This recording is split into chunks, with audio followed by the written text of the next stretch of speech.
And welcome back.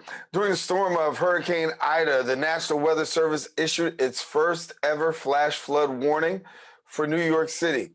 The hurricane was a historic storm exacerbated by the climate crisis. Its impacts devastating and highlight some of the deepest vulnerabilities as a society.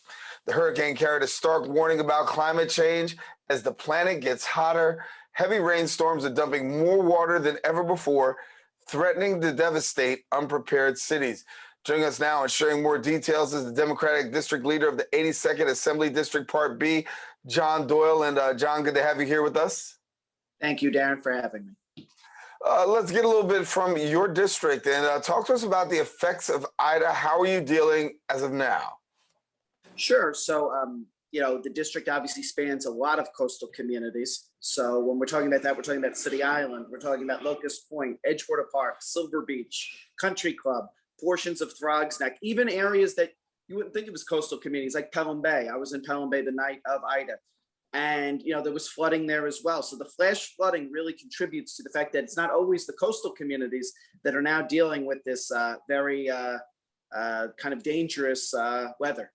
Yeah. And so when we look at New York City, we thought, listen, this wouldn't come. Emergency flooding, the way that we saw it, but yet and still it came and it devastated. Now we're trying to recover. And as we're talking right now, families and businesses are still trying to recover. What are some of your takeaways after Ida?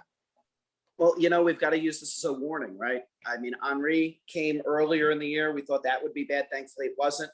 And frankly, at least in the communities that I represent, we've been dealing with storms that frankly are no-name storms, just, common weather occurrences, and we're still getting flooding on our streets. So we've got to come up with a holistic plan. That's why I and other people in the Bronx have been working with the New York Sea Grant program, because what we've been trying to do is document all the flooding we encounter on a regular basis, because the hope is things that get measured are things that get done.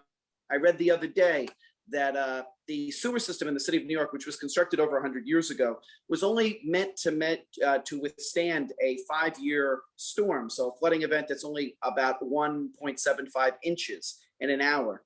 During Hurricane Ida, we got 3.15 inches in many parts of the city. So the system's not built to withstand a lot of this weather we've been having, and we've got to do more either way to help our coastal communities. Climate change is still a severe threat, and frankly, we're dealing with it right now. And we've the sea level has risen 9 inches since 1950, and it's expected to rise another 2.5 feet by 2050.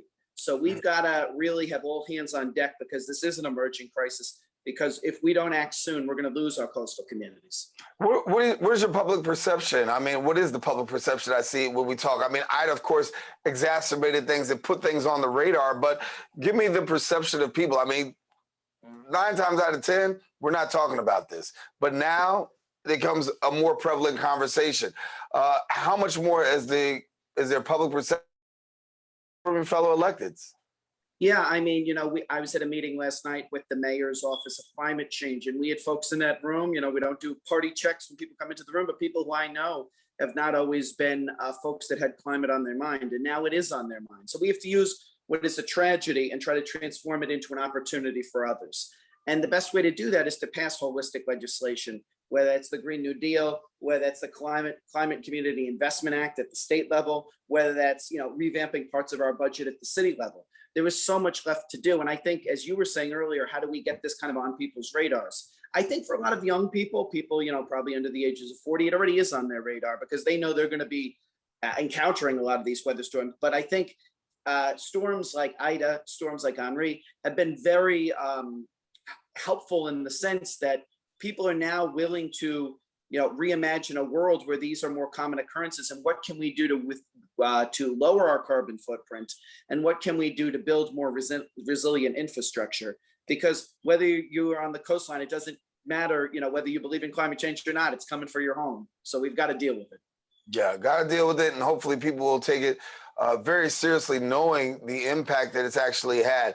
Around your area, talk to us about how residents are rebounding. A lot of conversation about the rebuild and rebounding. How's it going?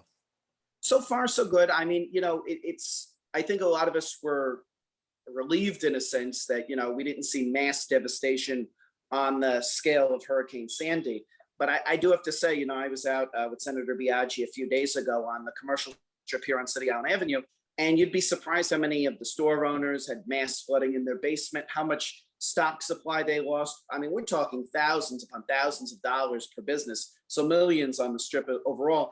And that's not a situation confined to City Island. That's a situation that's playing out in parts of Throgs Neck and parts of Pelham Bay, that this mass flooding that the sewer system could not handle has impacted everybody. So let's use this as a teachable moment, and let's use this to expand. I'm aware, again, we have an issue with the basement apartments that for years have kind of been going on with a wink and a nod, if you will, that people understand they are not exactly what you would call street legal, but at the same time, people are living there. And what can we do to make these more resilient homes and bring them up to legalization?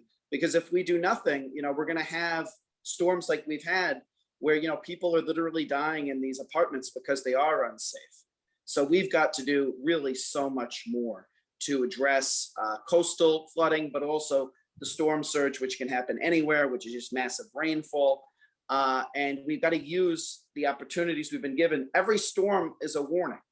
And we're not going to get too many more warnings before we need to do something truly transformative. So obviously the president's trying to pass the American Jobs Act. A lot of that is going to be dealing with climate. So we've really got to move all these things forward. Yeah, talking about climate is really huge. A lot of us, we come to City Island, we come to visit. We don't live, right? But the people who live really have to experience it. I mean, we come, we visit, we eat, we walk around. But for those persons that are living over there, how much is there this heavy area of concern now, given the fact of what we just saw? I mean, absolutely. We had areas of Bridge Street that were literally underwater. We had areas on Ditmars that were underwater. That was more coastal, of course. But we've had a lot of these different issues. And again, as you pointed out earlier, on City Island, this is happening almost every time there is rainfall. There's a mass pool of water on some of these streets. And we've got to use those as warning signs too, because pretty soon we're a zone 1 community, which means that the minute that there's an evacuation order given, we're in the most likely zone to be evacuated. Locust Point, which is in the Throgs Neck community, is also zone 1. Parts of Edgewater Park are zone 1. In zone 2, we have the rest of Edgewater Park. We have portions of Throgs Neck. We have portions of Country Club. We have portions of Silver Beach. So we have a lot of our coastal communities that we need to get these things right now when there isn't as severe of a storm threat, because if we don't get it right, we're going to have some sort of mass catastrophe. People are unfortunately going to lose everything. So, when people come out to City Island, again, this is a destination location. We want people to come out here. Seafood is very good. But also keep in mind that, there's a lot that's needed to keep City Island as an idyllic place that it is. And one of those things is probably investing in greater infrastructure. It might be a community of only 4,500 people, but in terms of the tax base and what we bring back to the community, which is estimated sometimes to be about $4 million into city and state coffers, that's very significant for our city to get those revenues. And as a result, we're going to need some level of proportional investment in resiliency infrastructure for sure. And one of those could really be, I don't know if people know this, but much like Riverdale in the West Bronx, City Island's entire power line is coming above ground. So think about that for a second. If there is a mass storm, if there is wind blowing and taking down storm lines, we're dealing with wires that are falling down, we're dealing with trees falling down, and this is going to affect our ability to get electricity. It's going to affect, the ability of people to pump out the storm water. There is so much that's going on right now that we need to do more with, and we're not doing it. And we've really got to move this onto the front burner, and this has got to be priority number 1. And I'm involved in a group, nonprofit group, non-political group called City Island Rising, and we've been doing a lot of this stuff. We had a climate summit in October of 2019. In May of 2020, we invited our legislators to talk about the Community and Climate Investment Act with Renews New York. New York Renews, rather. We've been doing our work with the Sea Grant program because we're trying to document these things under the presumption that things that get measured are things that are going to get done. You can't go to a policymaker without substantial evidence to show this is a problem. And we've already collected over 700 photographs to show all the different flooding in our neighborhood. And then finally, we're hosting, as we did last night, we're hosting the environmental justice folks for the city. We're doing walkthroughs with the city agencies to try to identify these pressure points now, because as you pointed out, City Island, for anyone who's ever visited, It's one way on and one way off. That's why the traffic's so bad. So take the traffic and kind of multiply it by the fact that we could have portions of the island, including by the one way on, one way off point that's underwater. It's not a good situation. We've got to deal with it now. Yeah. John Doyle, thank you so much for being with us here on Open. Certainly a lot to pay attention to. We'll double back and check back with you in the future and see how things are going. Thank you, Darren. Pleasure to be with you. All righty. Now, if you want more information, visit his website at johndoyle.nyc. And then you can also follow him on social media at johndoyle4 NYC. All righty, we got more shows. Stay with us. Open continues to unpack itself right after this.